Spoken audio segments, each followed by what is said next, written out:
Have you ever stopped to ask yourself the most fundamental question there is? Who are you? Not your name, not your job title, not the roles you play as a parent, a child, or a friend. Who or what is the awareness that is looking out through your eyes right now? For most of our lives, we operate under the assumption that we are a separate individual, a fragile ego locked inside a body, navigating a vast and often chaotic universe. This feeling of separation is the root of all fear, all lack, and all suffering. It's the belief that you are a small, finite piece of the whole, and therefore, you must struggle, compete, and fight for your survival and happiness. But what if this fundamental assumption is wrong? What if the two most powerful words in the English language are not "I love you" or "I forgive you," but simply, "I am"? What if these two words are not just a simple declaration of existence, but a divine command, a vibrational key that unlocks the very matrix of reality?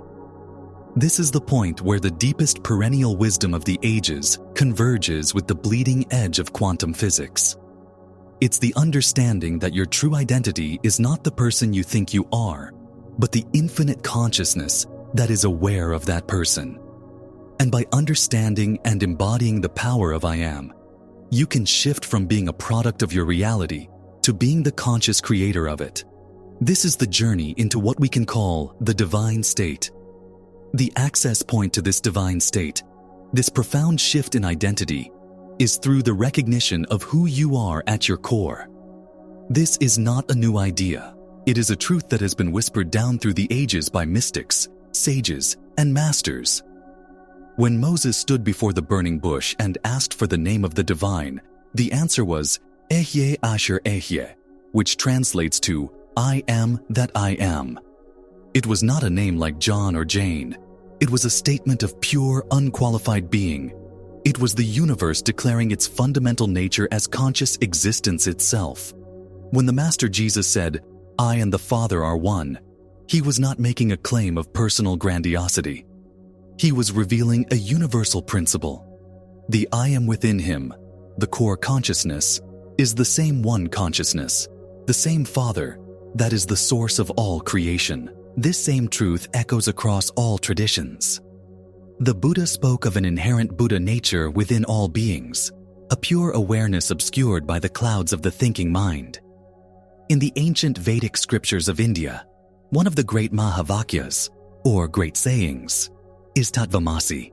It means, you are that. You, the individual awareness, are identical to that, the ultimate universal consciousness. All of these pointers, from different cultures and different times, are directing us to a singular, revolutionary realization.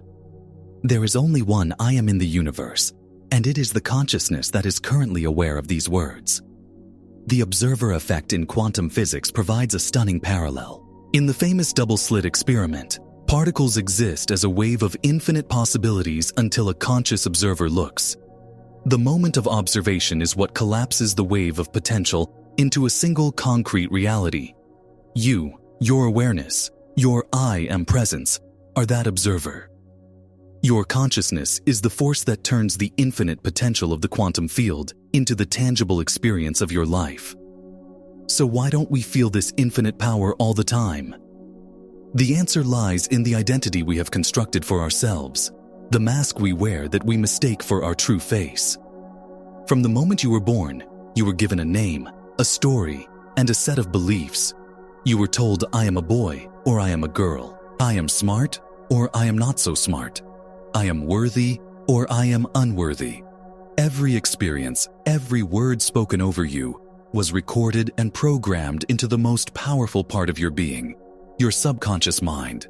Neuroscience tells us that this subconscious mind governs up to 95% of our daily thoughts, behaviors, and experiences. It runs on autopilot, based on the programs it received, mostly before the age of 7. The problem is that we take the divine creative power of I am, and we attach it to these limited conditioned programs. Every time you say I am tired, I am broke, I am sick, I am not good enough, you are not just describing a temporary state. You are issuing a powerful command to the universe and to your own subconscious. You are using the name of God, the creative force of all that is, to declare a limitation. You are instructing the quantum field to collapse into a reality that matches that declaration. This creates a state of profound energetic incoherence. The deepest part of you, your true self, knows it is infinite, boundless, and whole. But the programmed mind, the ego, continuously broadcasts a signal of lack and limitation. This inner war between who you think you are and who you truly are is the hidden source of anxiety, depression, and the feeling of being stuck. Your life becomes a printout of your subconscious I am statements. The way to break free is not through more effort, more struggle, or by trying to force change upon your reality. The shift is one of recognition, not achievement. It begins with a simple, yet radical, practice. It is the art of subtracting the labels you have attached to your sense of self. The first practical step is to become a detective of your own thoughts and language. For the next 24 hours, I want you to pay close attention to every sentence that begins with the words I am. Notice what you attach to it. I am stressed. I am lonely. I am overwhelmed. Don't judge it. Don't resist it. Just notice. The second step is the shift itself.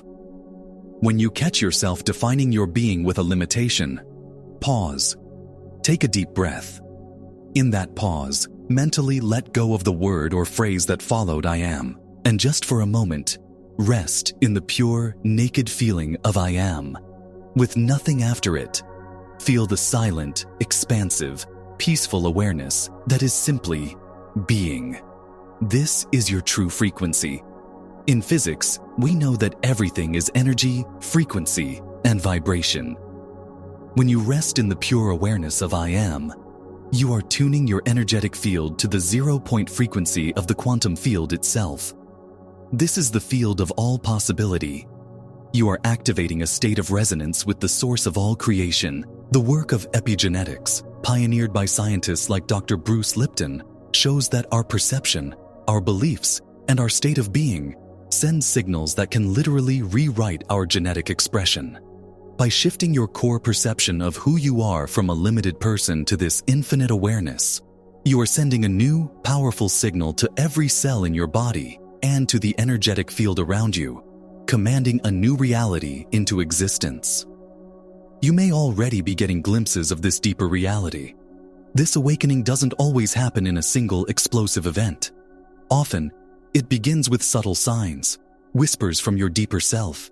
Have you ever been doing something mundane, like washing the dishes or walking in nature, and for a fleeting moment, you felt a sense of infinite peace and presence, a feeling that everything is deeply okay?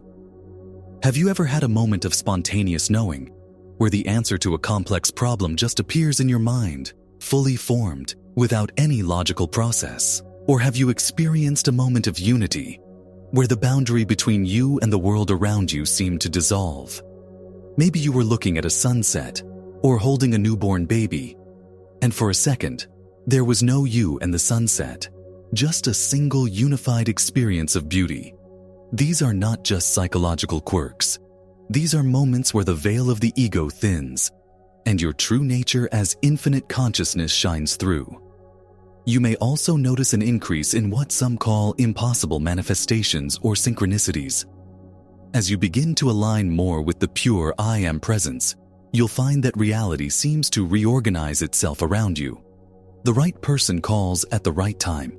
The perfect opportunity appears out of nowhere. You think of an old friend, and they text you minutes later. This is not magic. This is physics.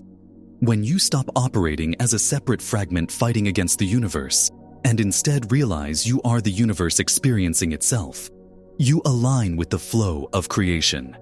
The universe isn't responding to your wants or your affirmations. It is responding to your state of being, to the truth of who you recognize yourself to be. The Vedic principle of Tattvamasi, you are that, is not a metaphor. It is a literal description of reality. The consciousness that powers your mind is the very same consciousness that designed the spiral arms of a galaxy. There is only one consciousness here. The double-slit experiment showed us that a particle remains a wave of pure potential until it is observed. Your life is that wave of potential. As long as you observe it from the perspective of I am limited, I am lacking, you will continue to collapse that potential into a reality of limitation. But when you learn to rest in the undefined, observing presence of I am, you hold the field of infinite potential open, allowing for miracles and possibilities beyond the mind's comprehension. So how do you bring this profound truth into your everyday practical life? It begins with intention. Start your day differently. Before you reach for your phone, before you let the world's problems and your to-do list rush into your mind, take just 2 minutes. Lie in your bed and close your eyes. Don't try to meditate or achieve a special state. Simply become aware of the silent, living presence within you. Feel the simple, undeniable fact of your own existence. I am. Don't add anything to it. Just feel the calm, steady, powerful energy of pure being. This simple act sets your energetic keynote for the entire day. It aligns you with your true self before the conditioned personality takes over. Then, throughout your day, practice mindful language. Your words are wands. They cast spells. Every time you say I am, you are casting a spell. Become aware of how you are using this divine power. When you catch yourself saying, I am so stressed, just pause. You don't have to deny the feeling of stress, but you can unidentify from it. In your mind, you can gently correct the statement. There is a feeling of stress present, but I am the calm, silent awareness that is noticing the stress. You see the difference.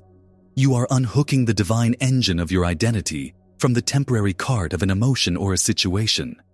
You are reclaiming your power. As a direct call to action, I invite you to engage with this practice right now. In the comments section below, I want you to share one limiting I am statement that you are now willing to release. It could be, I am not worthy, I am stuck, or I am always struggling.